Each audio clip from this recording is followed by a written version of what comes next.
Salam. Kita akan mendengarkan firman Tuhan hari ini, saudara, dari Yunus pasal yang pertama, ayat yang ke-9 sampai ayat yang ke-10, saudara. Sahutnya kepada mereka, "Aku seorang Ibrani, aku takut akan Allah. Aku takut akan Tuhan, Allah yang mempunyai langit, yang telah menjadikan lautan dan daratan." Orang-orang itu menjadi sangat takut, lalu berkata kepadanya, "Apakah yang telah kau perbuat?" Sebab orang-orang itu mengetahui bahwa ia melarikan diri jauh dari hadapan Tuhan. Hal itu telah diberitahukannya kepada mereka. Tema hari ini, saudara, takut akan Tuhan. Sudah dikasih Tuhan. Ini adalah sebuah pengakuan, sebuah ungkapan isi hati dari seorang hamba Tuhan, seorang yang luar biasa, seorang yang dipakai Tuhan. Yunus. Yunus adalah seorang nabi. Nabi yang dipilih Tuhan untuk pergi ke Niniwe, memberitakan semua isi hati Tuhan kepada penduduk di sana, karena begitu besar kejahatan mereka. Tetapi apa yang dilakukan oleh Yunus justru bertolak belakang. Dia melarikan diri ke Tarsis, saudara. Dia tidak melakukan apa yang Tuhan katakan. Sudah dikasih Tuhan, orang yang dipilih Tuhan, orang yang diangkat Tuhan, orang yang begitu luar biasa, tetapi pada ujungnya tidak melakukan apa yang Tuhan perintahkan, adalah sebuah berita yang luar biasa, sebuah bencana yang besar akan terjadi karena dia sudah mengingkari panggilan Tuhan. Dia sudah berkhianat kepada Tuhan. Berbahagialah orang yang mendengarkan firman Tuhan, menyimpannya dalam hati dan melakukannya. Mereka akan berbuah lebat. Sudah dikasih Tuhan, ada pilihan di sini bahwa Yunus lebih memilih untuk pergi dari hadirat Tuhan. Bahkan dia membayar biaya untuk berlayar pergi ke Tarsis. Sudah dikasih Tuhan, teguran demi teguran datang kepadanya. Bahkan semua hal yang buruk terjadi dalam dirinya. Dalam perjalanan ada beberapa teguran Tuhan. Yang pertama, dikatakan di sini di Yunus pasal yang pertama, ayat yang keempat. Tetapi Tuhan menurunkan angin ribut ke laut, lalu terjadilah badai besar, sehingga kapal itu hampir-hampir terpukul hancur. Ada badai besar yang dikirim oleh Tuhan, angin ribut, sehingga kapal yang ditunggangi oleh Yunus terombang-ambing, hampir terpukul hancur. Sudah dikasih Tuhan, ini peringatan yang pertama. Dan Tuhan berharap Yunus mengingatnya, Yunus kembali kepadanya. Tetapi ternyata tidak, saudara. Peringatan pertama tidak didengarnya. Bahkan kalau kita baca selanjutnya, dia malah memilih untuk tidur di bawah kapal. Tidur dengan nyenyak. Dan peringatan kedua datang dari seorang nahkoda. Yunus 1 ayat yang ke-6 dikatakan di sini. Datanglah nahkoda mendapatkannya sambil berkata, "Bagaimana mungkin engkau tidur begitu nyenyak? Bangunlah, berserulah kepada Allahmu, barangkali Allah itu akan mengindahkan kita sehingga kita tidak binasa." Yang kedua, nahkoda datang menjumpainya sedang tidur dan menegurnya.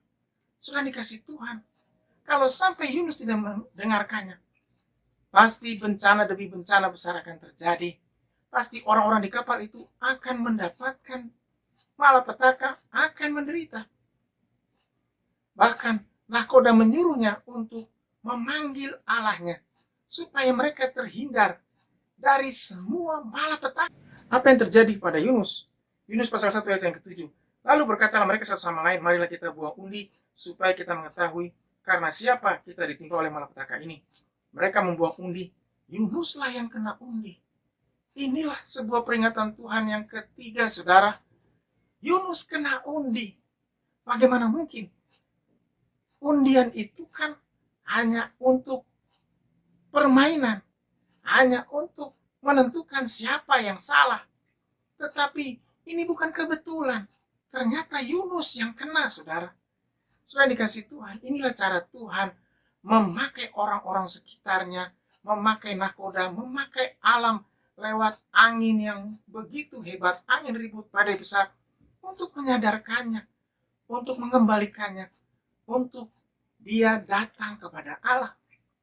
Tetapi dikatakan lagi di sini, Yunus belum mengerti, Yunus belum tahu apa arti semuanya, dan Yunus memilih untuk diam, saudara.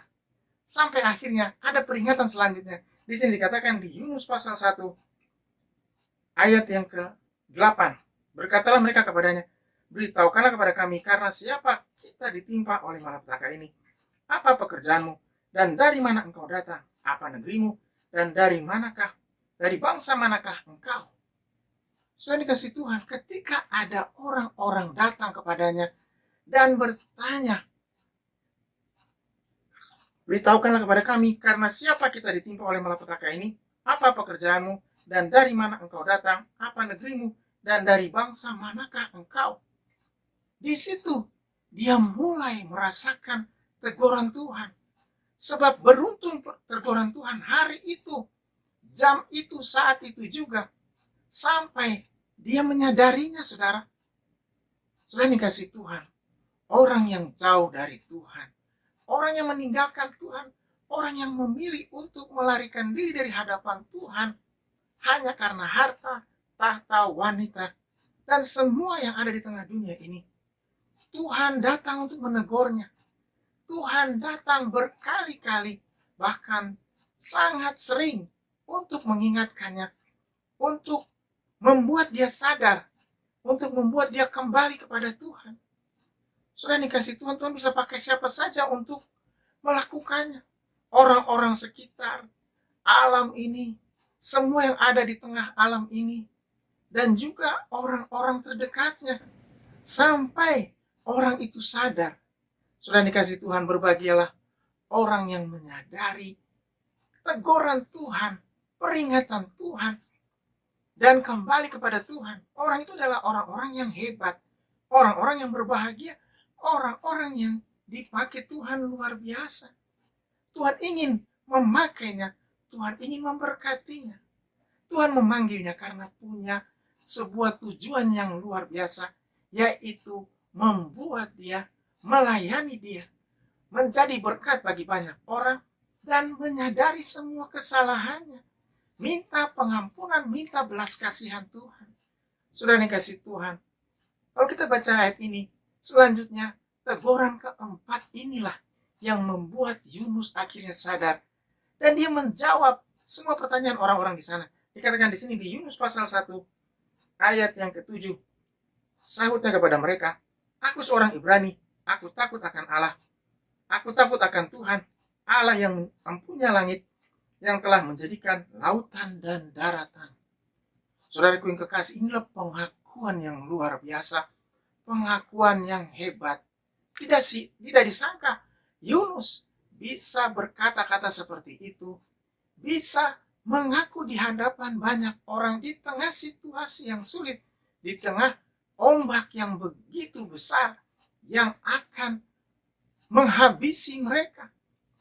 Sudah dikasih Tuhan, inilah bukti bahwa Yunus dijamah Tuhan, Yunus dilawat Tuhan, Yunus akhirnya menyadari kesalahannya. Berbahagialah orang yang menyadari kesalahannya, yang menyadari perbuatannya, dan kembali kepada Tuhan. Orang itu akan diampuni dosanya, seberat apapun dosanya, saudara, sebesar apapun pelanggarannya. Tuhan menunjukkan kasih yang luar biasa. Yunus tahu bahwa Tuhan ingin dia datang, Tuhan ingin dia mengakui semua kesalahannya di hadapan semua orang. Saudara yang kasih, ini adalah sebuah ungkapan hati, sebuah isi hati yang luar biasa. Akhirnya Yunus mengakui. Dan kalau kita baca ayat di sini, beberapa dari mereka yang mendengarkannya, mereka dijamah Tuhan, orang-orang di sekitarnya dijamah Tuhan, orang-orang diberkati karena ada satu orang yang mengakui kesalahannya, yang menyebabkan kapal itu kena air yang besar, badai yang besar, bahkan hampir tenggelam. Sudah dikasih Tuhan, apa yang kita katakan, apa yang kita ungkapkan, isi hati kita, pengakuan kita, kesalahan kita di hadapan Tuhan menjadi berkat bagi banyak orang, menjadi berkat bagi orang-orang sekitar kita. Orang-orang sekitar kita akan melihat perubahan, melihat pemulihan yang luar biasa, melihat berkat, melihat mujizat. Hari ini Tuhan mendengarkan saudara, orang-orang yang datang kepadanya dengan rendah hati mengakui semua kesalahan, semua dosanya, dan minta Tuhan datang mencamahnya, memimpinya, menjadi raja di dalam hatinya, menjadi Tuhan dan Juru Selamat. Saudara akan diberkati Tuhan, saudara akan diangkat Tuhan, saudara akan dipulihkan Tuhan, saudara akan dipakai Tuhan luar biasa, saudara akan menjadi alat Tuhan bagi banyak orang, bagi dunia, supaya semua orang melihat Tuhan, supaya semua orang mendengar Tuhan dan memuliakan namanya. Haleluya. Saat ini saya rindu berdoa, saudara-saudara ingin didoakan, ingin dicamat Tuhan, ingin dilawat Tuhan, ingin disembuhkan Tuhan, ingin menerima Tuhan Yesus sebagai Tuhan dan Juru Selamat. Taruh tangan kanan saudara di dada, angkat tangan kirimu. Mari kita berdoa. Tuhan, lihat tangan-tangan yang terangkat, Tuhan lihat hati-hati yang terbuka saat ini. Tuhan masuk dalam hatinya, tinggal di dalamnya, beracara, menyembuhkan, mengangkat mereka naik dan bukan turun, menjadi kepala dan bukan menjadi ekor, menjadi terang di tengah-tengah dunia ini, menjadi berkat bagi banyak orang. Hari ini turun kuasa Tuhan, pengampunan Tuhan, anugerah Tuhan yang luar biasa. Tuhan memberkati, Tuhan memakai, dan Tuhan menyatakan kasih dan kuasanya yang luar biasa. Di dalam nama Tuhan Yesus. Haleluya. Amin. Tetap semangat, tetap kuat, tetap teguh di dalam Tuhan. Tuhan Yesus memberkati saudara. Haleluya.